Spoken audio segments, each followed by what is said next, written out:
Are you struggling to get ripped abs? 20 years ago, I was just like you, trying every diet, every workout program under the sun until I stumbled upon the Yoda of fat loss himself. His name was Greg Plitt. Unfortunately, Greg Plitt died in 2016, but he was one of many mentors that I hired back in the day to help me uncover the fastest way to get ripped abs. Luckily, I was able to figure out how to actually get ripped and stay lean, but I wasn't fully confident in my ability to get you ripped quick until I was able to work with over 7,000 guys over the past 15 years inside our True Transformation coaching business. And in today's video, I'm gonna outline the fastest possible route to get you ripped, especially if you're a family guy like me over the age of 40 who just wants to look good with his shirt off. Today's video is gonna map out the entire system. And let's start with the first and arguably the most important part. That is the entire nutrition setup. Now, I'm not gonna tell you that fasting is a magical tool, but we are absolutely going to use fasting for one main reason. Number one reason is that most guys find that they're hungrier later in the day. And so during the day, us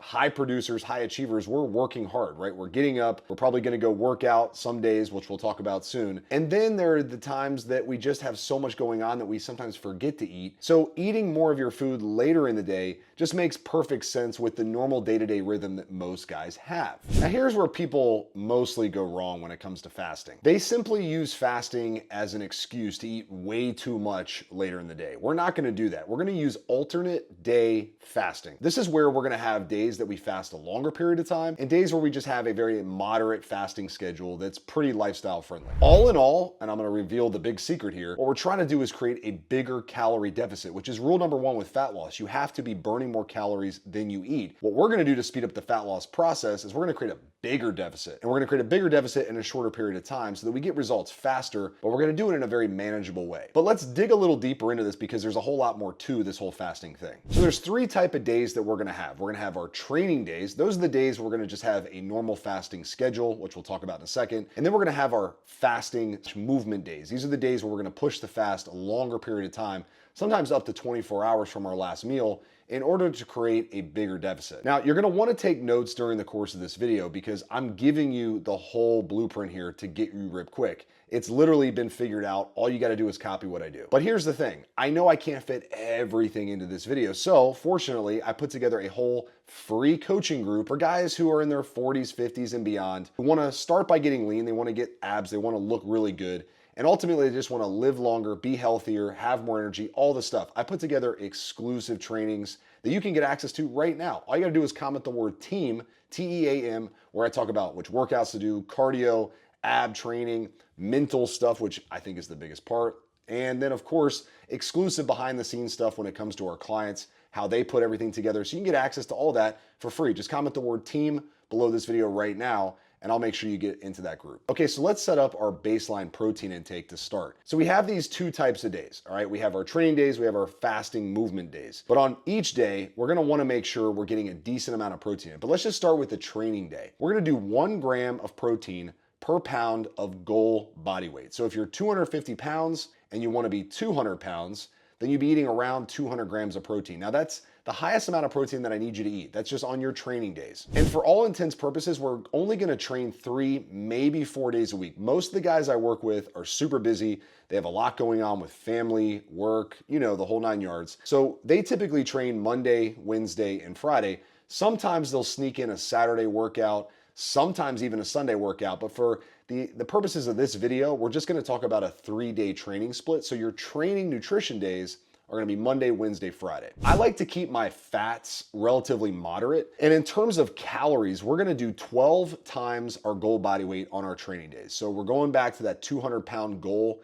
We're gonna eat 2,400 calories in this example. You might need a different calorie count. And obviously inside of our program, we customize all this to each specific guy that comes in. There's a whole lot more in terms of health protocols, blood work, VO2 max testing. Like we get really, really granular. I'm just trying to give you a rapid fat loss blueprint right now. And I should probably mention that I have meal plans that outline all the foods that I would suggest you eat. And I'll give them to you for free. All you gotta do is comment the word TEAM. I'll get you inside that group where I post meal plans, recipe guides, all sorts of fun stuff that I know will help you get there faster. In today's video, I'm just giving you the numbers and the data and the setup so you can start implementing it right away. So let's continue talking about our training day nutrition. And there is something important that you should know here. We are talking about losing fat as rapidly as possible. This wouldn't necessarily be the most sustainable way to do it, but it doesn't mean it has to be torture. It just means that, yeah, there are other ways of doing it that might be easier. I'm just giving you the no nonsense, let's get ripped as quickly as possible approach that I take. So we have our training days, we have our calories, we have our protein. I talked about getting meal plans you can get inside our free coaching group. In terms of carbs and fats, I like to mix and match, and honestly, it's a preference-based thing. I'm gonna suggest you have more carbs on your training days, and then the fasting walking days, which are gonna be a lot of fasting going on, are a lower carb approach. I just find that my appetite is way more under control on my long fast days if I just focus on protein and fats on those days, and on my training days, I have the majority of my carbs. So in terms of how many carbs you should be eating, I'll give you a number and I'll say basically no more than a gram per pound of body weight, and however many calories that takes away from your total calories. The remaining calories would then be applied to fat. I do suggest you track your food for a couple of weeks just to make sure you're being accurate with this. It won't take you very long, and after a couple of weeks, you can start to eyeball things. You follow the same meals. You don't have to measure everything out after a little while. You'll get really, really in the zone with this, and it'll become super, super easy. On our training days, we're gonna work out. We're gonna train hard. We're gonna train with the purpose of getting stronger in mind. So 3 main strength workouts per week. The split I like to follow is push, pull, legs. So we have a day where we do chest, shoulders, triceps, a day where we do our entire back with biceps and rear delts, and then the final day is our legs, quads, hamstrings, glutes. And we really should only be focused on getting stronger in the 4 to 10 rep range. If you want to go higher than that, that's fine. I just noticed a lot of guys will start to have joint issues, right? When you're doing a lot of reps, a lot of sets, it can really wear down the body as we get older. I like to lift heavy and smart. And that's where we utilize things like machines. Machines are awesome, especially like the hammer strength stuff, allows you to load things up, actually get super jacked without the huge risk of throwing barbells and dumbbells around where you might get hurt. I love dumbbells. They are my favorite piece of gym equipment, but machines serve a great purpose too, especially if we're trying to get lean. Now we should probably talk about the fasting days, all right? These are the days we're gonna make a huge dent in this whole calorie deficit thing. And this whole fasting thing gets pretty interesting. In fact, over the years, I've really adopted fasting into my normal day-to-day routine. Now, a couple things to keep in mind here. We're aiming for a minimum of a 20-hour fast. Now this starts on your training day evening when you have your last meal. So let's just say you have your last meal at 8 p.m. We're gonna wanna try to go until at least 4 p.m. the following day without eating any normal food. All we're gonna do during the fasting window is have 0-calorie water, black coffee, electrolytes, or a diet drink of some kind that doesn't have any calories. We're just building a bigger deficit here. And then at night, ideally, you're gonna have one main meal that is high in protein, moderate fat, low in carb, followed by maybe a snack if you're still hungry, something like a piece of fruit, or something very light. Now, there's a lot of things you can do during the day to help manage your appetite. There's a couple things you can do during the day to manage your appetite if you're someone who just has a hard time fasting at first. I like sparkling water, I like bone broth, and I like black coffee. Those 3 things are probably the 3 top killers of cravings during a long fasting window. Now, does bone broth have a few calories? Yes, it does. And that's okay. We're not really trying to be perfect with our fast. We're trying to get through the fast, get to our first meal, and have something really filling, really satiating, like a steak or a couple burgers or a nice piece of salmon with some vegetables. And then we're off to the races, because when you have a low carb, high protein meal, that's really satiating. And you're gonna be able to go to bed on a very, very satisfied stomach and wake up the next day having burned a lot more calories the day before than you actually, and you're gonna be able to wake up the next day having burned a lot more calories than you did the day before. So your calorie deficit is really gonna start to get big here. Now on these days, we're not gonna train because we don't have a lot of fuel coming in. So all I want you to do on these days is go for a walk. Now, this is where things can get super spicy, so bear with me. If you wanna just go for walks during the day, hit a step goal, let's call it 10,000 steps a day, that's great. But if you wanna spice things up a bit, then here's what I would suggest. I would suggest wearing a weight vest when you walk. Yes, a weight vest. Not crazy heavy to where you're going around feeling like you're the Hunchback of Notre Dame trying to get through the neighborhood. What I suggest is a weight vest that adds, 15, 20 pounds to your frame. That's gonna help you burn more calories during the walking that you're doing. Now, you could also step this up a notch and do incline walking, where, out of the walking that you do during the day, maybe 20 to 30, maybe even 40 minutes of it is on a 10 to 12% incline on a treadmill. This is going to burn more calories during the steps that you're already doing. But since we're not training on these fasting days, all I want you to really focus on is staying active. Now, what do we do on the weekends? Now, this is where I'm gonna give you two options. One is eat normal like you do on your training days. So what do we do on the weekends? Well, if we remember, our training days are Monday, Wednesday, Friday. Our fasting days are going to be Tuesday, Thursday, Saturday. So Saturday is just a fasting day, just like Tuesday and Thursday. Same setup, same protocol. At the end of the day, how many calories should you have in your one fasting meal? I'd say no more than 1,000, but most people are going to do well in the 500 to 800 calorie range, getting a solid amount of protein, 50 to 80 grams of protein. And then on Sundays, this is where I give you an option. If you want to really jumpstart fat loss, do another fasting day. I know it could be tough, but I promise you, you are going to drop fat rapidly. But if you're like, hey, I'm okay with some slower fat loss, then on Sunday, I just want you to eat like you would on a training day, but you don't need to train. It's just a refuel day. It's just to give your body more glycogen, more energy so that you can go into Monday really jacked up and ready to go to train, because you're also going to be eating like a normal day on Monday. So what supplements should you be taking? Now this might surprise you, but I'm gonna give you a pretty lengthy list of supplements that could work in this process. Now, we're gonna start with the basics, and that first basic is creatine monohydrate. I highly suggest most people who are training religiously, consistently, even if it's only a couple days a week, supplement with creatine. This is gonna help your energy and performance in the gym. It's been proven for over a couple decades now that it works, and it works really, really well. So 5 to 10 grams of creatine monohydrate.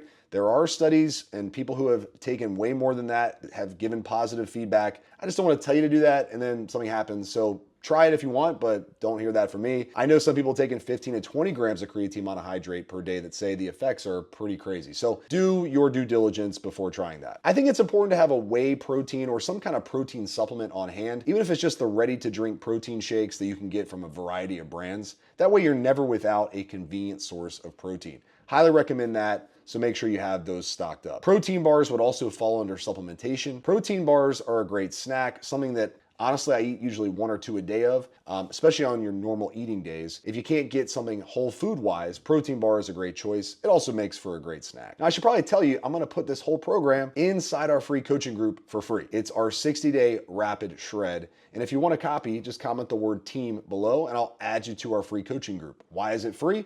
Well, we want to give you value first, so that way when you're ready to make a decision on who to invest with, who to get help from, we're the people that you call, because we're legit. Because you know we're legit. We've already given you a ton of help. So when you're ready to make the serious step into more accountability, more coaching, a strong networking community, we're the people that you think of. So comment the word team and we'll get you all set up. Now, I would be completely missing the boat if I didn't tell you something that most fitness people aren't gonna tell you. I think that you should be hormonally optimized, especially as a guy in your 40s, 50s, and beyond. This might mean exploring hormone optimization or hormone replacement therapy. I'm obviously not a doctor, but luckily on our team, we have a whole team of doctors that we've partnered with that not only take care of your hormonal health, but take care of your entire internal health system. This goes into your heart health, your cardiovascular health, your brain health, your digestive health. We have experienced and elite medical professionals associated with our company that our clients will get access to when they join our program to make sure that the internal systems are operating the right way. You know, you have a beautiful car like a Ferrari, but if the engine's jacked up or the transmission's not working, that car is no longer valuable. But we don't know that because we never look under the hood. So I want to make sure you guys know something. If you're low in testosterone, if your production is not optimized, if you're just not healthy, if you're metabolically unhealthy, if you're carrying too much body fat, we got to get that fixed. And a big part of that is taking care of what's underneath the hood. So don't disregard that. At least explore what my blood work looks like. Take a full panel blood work every 3 to 6 months, see where you're lacking, see where you might have some deficiencies, and start to fix those things. Speaking of deficiencies, I think most guys would do really well on a vitamin D3 supplement. There's a number of reasons for this. Obviously, just overall health is the primary one. But when it comes to fat loss and optimizing your systems, vitamin D3 is a great supplement, especially if you don't get outside a lot and don't get a lot of natural sunlight. Now, I'm hesitant to talk about peptides, but I will drop a name of a peptide that word on the street is working really, really well when it comes to fat loss. And that peptide is retatrutide. Now, I can't recommend it. I can't tell you to take it, but I will tell you to do your research on it, okay? Because it's coming and pretty soon it's gonna be mainstream and you're gonna hear, wow, this drug is amazing. It's super powerful. It's not a drug, it's a peptide. But retatrutide Super, super powerful. And I'm a huge fan of testosterone replacement therapy for the guys that need it. I'm not talking about the weirdos out in California who abuse this stuff, right? They walk around saying they're on TRT, but really they're just taking a bodybuilder level stack of drugs, including multiple steroids on top of one another. I'm not telling you to do that. And I would never lie to you and tell you that some of my clients aren't on TRT. Some of them are, absolutely. Some of them are absolutely not on TRT also. I've gotten guys incredibly ripped and healthy without anything. But some guys need it, mostly for mental health, but also for long-term health. Because the downside to having low testosterone for a long period of time is it puts you at risk for a lot of things down the road. So just do your research on that. And I promise you, if you are fully optimized on every level, getting in shape is going to become a lot easier. So now I couldn't cover every possible detail of getting ripped. I actually put together a whole nother video on the fastest way to go from 30% body fat to 10% body fat. I highly recommend you check that out next. I'll put that link up here. But don't forget to comment the word team so we can add you to our community and start getting you even more training, more resources, including this entire setup on your phone so you can actually get after it and start getting lean for summer right now. Life moves fast, make it count. I'll talk to you in the next one. Peace.